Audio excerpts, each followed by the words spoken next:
Buenos dias. I want to go ahead and take a moment to introduce myself.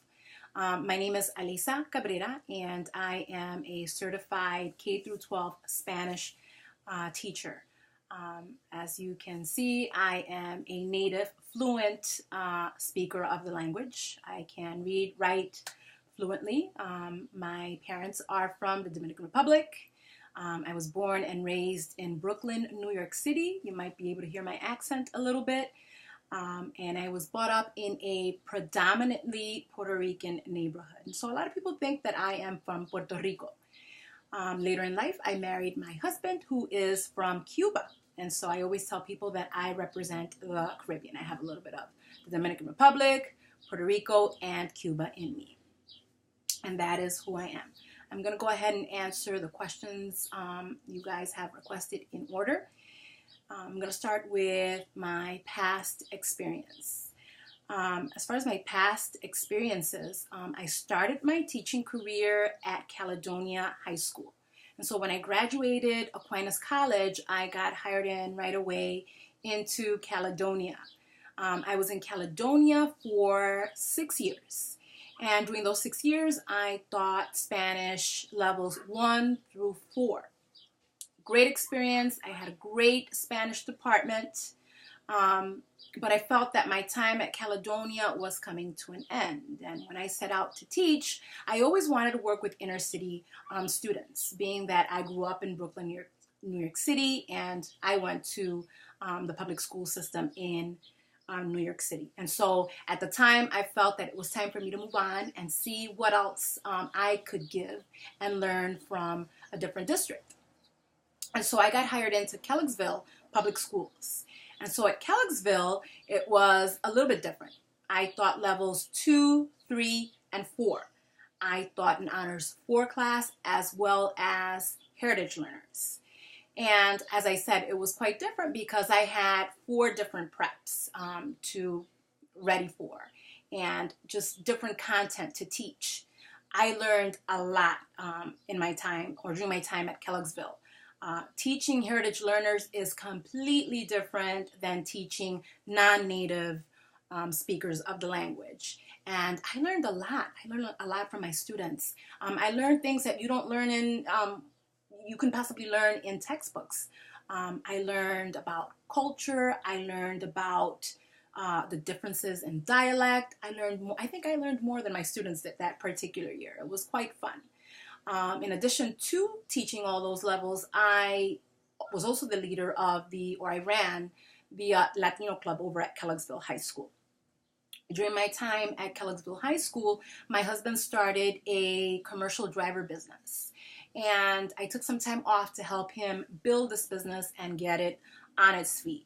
And so that's what I've been doing on and off.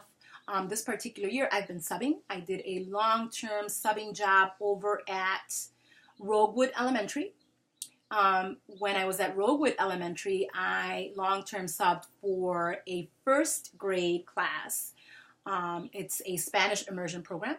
And so it was quite different from what I was used to. I'm used to teaching high school Spanish, grammar, and vocabulary, cultura, all that. Whereas at the immersion program, I was teaching all levels in, or not all levels, all content areas in Spanish. So that was quite different. Learning experience as well for me. Those first graders kept me on my toes. I was in awe. I was floored at what they knew and what they could do with the language. So that's some of my past experience. I also did a long-term subbing job for EGRPS at Congress Elementary. Wonderful school, wonderful neighborhood school. Great things happening over at Congress. And there I did anywhere from kindergarten through 5th grade subbing. And so I got to work with the lower levels for a while as well. So again, that's a little bit of my past experience. Moving on to the next question, why I chose to become a Spanish teacher. That's a great question. I am from the Caribbean. I was born here in the Dominican, or here in the United States. However, my blood, I'm Latina. And so before I decided to become a teacher, I was a paraprofessional, and I was a paraprofessional for a while. And what I learned during this time was that my students at GRPS, I'm sorry, my camera just did something. During my time as a paraprofessional, I felt that, or I felt and I learned that some of my students could relate more to me when I spoke in Spanish. And I'm talking about working at GRPS in the inner school system. And so I found myself talking a lot in Spanish, and I liked it. I was good at it. I started at Aquinas, and I explored the Spanish major. And I loved learning about the different cultures. You know, there's life beyond the Caribbean. There's life beyond Mexico. I learned about the origin of Spanish and so many things that just made Spanish fun. You know, I want to be able to teach something that I can enjoy because I want to be able to transmit that over to my students. And so I became a Spanish teacher because that became my passion. It became my passion, and I wanted to pass on that passion to others. I love Spanish music. I love Spanish food. I love all things Spanish. So it just made sense for me to teach Spanish. And that's how I became a Spanish teacher. Moving on to question 3. What makes me the best candidate?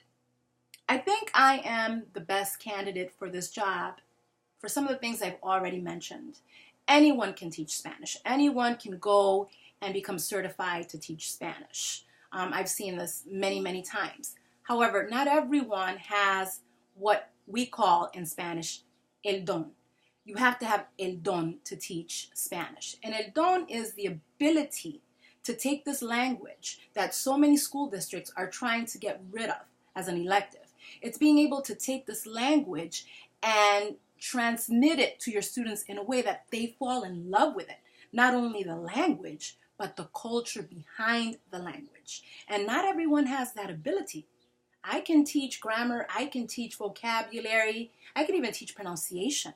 But if I don't have that don, if I don't have that passion, my students are going to be in it for the short, a short term, and then move on and forget the things that I wanted them to exit my classroom with.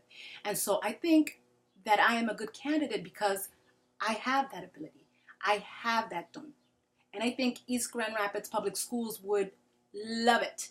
A little bit of sabor, how we call in Espanol, a little bit of that Spanish flavor, a little bit of that Spanish flair, where students can not only learn Spanish, learn how to speak it, but can come out with that sabor too, that accent, that authentic accent that can't be taught that easily from a teacher that doesn't necessarily have that particular don, as I mentioned before. I'm a lifelong learner. I feel that East Grand Rapids will be part of my journey in becoming a fully developed teacher. I feel that not only can I bring to East Grand Rapids, but I can walk away, if and when that were to happen, with more tools in my bag. And so it's a two-way relationship with East Grand Rapids and myself. And so I think I would be a great candidate. I know I would be a great candidate if given the opportunity to teach there. That and my past experience, I'm very diverse. I'm not a newer teacher, or I'm not a new teacher. I have quite a lot of experience. I have great classroom management. I have the ability to build good rapport with my students, as well as the community and parents. I'm not perfect.